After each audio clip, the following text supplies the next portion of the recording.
دیکھیے دنیا میں تین طرح کے انسان ہیں، ایک وہ جو لوزرز ہیں، ایک وہ جو سکسیزفل ہیں، اور ایک وہ ہیں جو سب آپ کی طرح نئے نئے آئیڈیاز، نئی نئی چیزوں پہ کام کر کے کامیاب ہونا چاہتے ہیں. all they need is a little bit of a push, little bit guidance and little bit support. and دنیا میں اس کلاس کی سب سے بڑی تعداد ہے. So you have losers who were established, they have given up, they just complain about everything, government, Mausam, God, family, community, wife, husband. And those who do not care and they're already successful, and their success is they're living the life they always wanted to live. And تیسرے ہیں جو بیچ میں ہیں اور ان کی تعداد سب سے زیادہ ہے. یہ وہ ہیں جو آگے بڑھنا چاہتے ہیں, they really want to succeed, they want to fulfill their dreams, Canadian dream یا کوئی بھی dream, لیکن ان کو کچھ push چاہیے, support چاہیے, guidance چاہیے. They need a hand to hold on to and sometimes a shoulder to cry on. اور اس میں کوئی برائی کی بات نہیں ہے. جب آپ یہ آئیڈینٹیفائی کر لیں کہ آپ کو سپورٹ کی ضرورت ہے, سپورٹ از اویلیبل. سو آپ کی جتنے ایکٹس ہیں ڈیلی بیسس پہ, ویکلی بیسس کے, وہ ان دو چیزوں پہ ہونے چاہیے کہ جو بھی میں کام کر رہا ہوں اس کے کانسیکوینسز کیا ہیں. Either you have very low consequences اور یو ہیو نو کانسیکوینسز. سو آپ جو ان پلانڈ ایکشن سارا دن کرتے ہیں, day in day out, weekly and monthly basis پہ, always ask yourself کہ اس کے کانسیکوینسز کیا ہیں. Do we even have any consequences? Are there low consequences or very, very high consequences? And I've given this example. آپ کے رشتے دار بہن بھائی بیک ہوم کے ہوں گے, میرے ہیں بہت کزنس. جب میں فرسٹ ٹائم کینیڈا آیا تو مجھے کہتے تھے یار ہمیں بھی جانا ہے, سملر ایجوکیشن لیول تقریباً, یار ہمیں بھی کبھی اپلائی کرنا ہے, how does this work, form کہاں سے ملتا ہے, ایمبیسی کو کیسے لکھتے, کیا پروسیجر ہے. And then what happened after 3 سال بعد جب میں ملا تو پھر بھی انہوں نے یہی کہا کہ یار وہاں ہم کر ہی نہیں پائے, یار ہم جانا چاہتے ہیں, آئی نو میرا ہو بھی جائے گا. And then another 3 years passed, another 5 years passed, and اس بات کو 15-20 سال ہو گئے. نو کانسیکوینسز. لو کانسیکوینسز کیا تھے؟ ایٹ لیسٹ وہ ٹرائی کرتے, اگر لائر نہیں, کنسلٹنٹ نہیں تو خود کرتے, مے بی ان کا کام ہو جاتا. So remember the things you're doing other than your job every day, ان کے کوئی consequences ہونے چاہیے, low اور high. With no consequences آپ کی لائف گزرتی جائے گی, آپ کو پتہ بھی نہیں چلے گا. 5 سال ہو گئے, 10 ہو گئے, 12 ہو گئے, 15 ہو گئے, اینڈ دین اس کے بعد آپ کی ایموشنل ہیلتھ, آپ کی ایموشنل اسٹرینتھ نیچے چلے جاتی, پھر کہتے ہیں اب کہاں, اب تو میں کچھ نہیں کر سکتا. ٹھیک ہے. ایک پینسلوانیا یونیورسٹی میں ایک کانفرنس ہوتی ہے جسے کریٹو مینجمنٹ اور بزنس آئیڈیاز اور نئے بزنس مین اور بلینر اس کے اندر آتے ہیں. یہ ہر سال ہوتی ہے. جو لاسٹ ایئر کی کانفرنس تھی, I just mention recently in one of the event, میں نے اسے آن لائن جوائن کیا تھا. اس کانفرنس کے اینڈ پہ یونیورسٹی جو ہے, جو کانفرنس کی مینجمنٹ ہے, وہ ہر سال ایک ڈیکل نکالتی ہے, ایک انورٹڈ کاماز میں ایک پیراگراف یا 2 لائنیں نکالتی ہیں جو اس سال کی کانفرنس کی فائنڈنگ ہوتی ہے. اٹس لائک اے پریفیس ان اے بک, کہ آپ پوری بک نہیں پڑھتے, آپ ایک پیج پڑھتے ہیں تو آپ کو بتا دیتے ہیں this book is about this this this, this was the idea, this was the inspiration behind. تو آپ کہتے ہیں اچھا یہ بک اس سے ریلیٹڈ ہے, either it inspires you to read it further, اور آپ کہتے ہیں اچھا یہ میرے مطلب کی نہیں ہے. سو اس کانفرنس کا جو ڈیکل تھا اس سال کا, وہ یہ تھا کہ in a world that changing so quickly, the biggest risk can take is not taking any risk. اور یہ لائن خیر ہمیشہ سے سچ ہے, لیکن آج کل تو یہ بہت سچ ہو گئی ہے, بیکاز کمپٹیشن بہت ہے.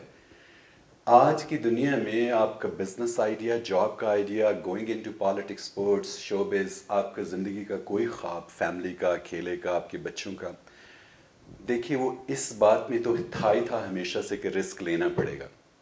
But the biggest risk in the time and era you are living right now is by not taking any risk and letting your life spill away from your hand.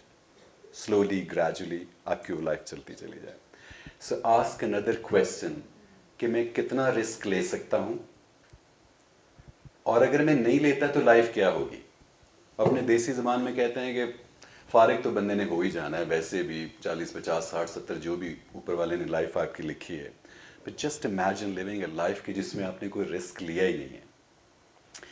Average research یہ بتاتی ہے, اور یہ mostly north امریکہ کی اچھے countries کی research ظاہر ہے, وہ یہ کہتے ہیں کہ every successful man average field 17 times. So the higher the failure percentage, the more the success likely you will succeed. So 17 time average ہے. اس کا مطلب یہ ہے کہ کچھ لوگ 40-50 بار بھی فیل ہوئے ہوں گے and کچھ میں بھی 3-4 بار ہوئے ہوں گے. So the average is 17. And you think about it کہ میں نے کوئی آئیڈیا سوچا as a family, as a person, individual, اور اس میں فیل ہو گئے, اور اس کے بعد آپ نے دل ہیوی کر لیا اور اس کو پکڑ لیا اور اس نے کہا کہ ہمارے تو مقدر ہی ایسے ہیں, میری تو قسمت ہی بس ایسی ہے, میرے ساتھ تو ہمیشہ یہی ہوتا ہے, رائٹ. آپ 1 بار 2 بار 3 بار کتنی بار فیل ہوں گے؟ نہیں, آپ کامیاب ہوں گے اس سے پہلے. So taking a risk and even after risk not giving up, اور اس بات پہ کہ مجھے سکسیس ملے گی. This was the finding of this Wharton conference جس کی میں بات آپ کو کر رہا ہوں. اب سکسیس کی ڈیفینیشن ظاہر ہر انسان کی الگ ہے. ایک بندہ ایس یو وی چلانا چاہتا ہے, once you find a 0 meter S U V, کہتا ہے میں سکسیزفل ہوں. ایک کہتا ہے میں بک لکھنا چاہتا ہوں. ایک کہتا ہے میرا گھر اس ایریے میں ہونا چاہیے. Everybody has their own definition of success, but as long as you are living that life جو آپ کی سکسیس کو ڈیفائن کرتی ہے, وہ آپ کی لائف ہے, وہ آپ کی بات سسٹم. اچھا, سکسیس پہ ملینز بکس آپ کو دنیا میں ملتی ہیں, اور ان سب میں بہت ساری ملتی جلتی چیزیں. یہ ایک سیلف بلیو سے شروع ہوتی ہے. سیلف بلیو کیا ہے؟ آپ اتنی ساری ڈاکیومنٹس اینیملس پہ دیکھتے ہیں. جب جنگل میں شیر ہاتھی کو دیکھتا ہے تو کیا ہوتا ہے؟ ہاتھی بھاگتا ہے, اور شیر دیکھتا ہے تو شیر کہتا ہے مائی لنچ. دونوں کا انٹرنل بلیف سسٹم ہے. ہاتھی یہ سمجھتا ہے کہ بھاگ لو, نکل لو, اس کا یہ بلیف سسٹم ہے, اس سے زیادہ پاورفل ہے, زیادہ بڑا ہے, زیادہ اسٹرانگ ہے. بٹ اٹس جسٹ سینچریز نے اس کا یہ بلیف بنا دیا ہے کہ نکل لو, یہ مارے جاؤ گے. اینڈ شیر کیا کہتا ہے کہ آج کا لنچ. دونوں کا یہ بلیف سسٹم ہے, رائٹ. اور یہ بلیف سسٹم آتا کیسے؟ I gave another example. جب اس دن ٹریننگ تھی کہ 1952 میں, اپریل 1952 کے اولمپکس میں پہلی بار ایک برٹش اولمپئن تھے, ان کا نام تھا جارج بینسٹر. اس سے پہلے کسی انسان نے 4 منٹ سے کم میں 1 مائل نہیں دوڑا تھا. کوئی اتنا فاسٹ کوئی ہیومن بینگ نہیں تھا کہ یہ جو 4 منٹ مائل کے بیریئر کو توڑتا ہے, اسے 4 منٹ مائل کا بیریئر کہا جاتا ہے. He became the first human being in human history جس نے 4 منٹ سے کم میں 1 مائل دوڑا. And this happened in 1952. For centuries کوئی نہیں تھا. پھر کیا ہوا؟ پچھلے کتنا ہو گیا, 50 سال ہو گئے, 60 سال ہو گئے. پچھلے 50 ایئرز میں کتنے لوگوں نے اس بیریئر کو توڑا ہے؟ More than 21,000 people. ان 21,000 میں ہائی اسکول کے بچے بھی شامل ہیں. What changed in last 50 years that more than 21,000 people were able to run as fast as mile under 4 minutes, and پہلے سینچریز میں نہیں ہوا تھا.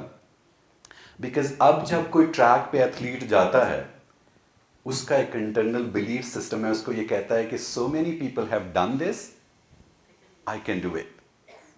And this internal belief system نے کیا ہے کہ 20,000 لوگ اس کو کر پائیں.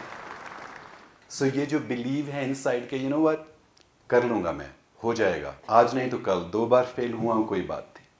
If others can do it, I can do it. Someone else has done it, I can do it.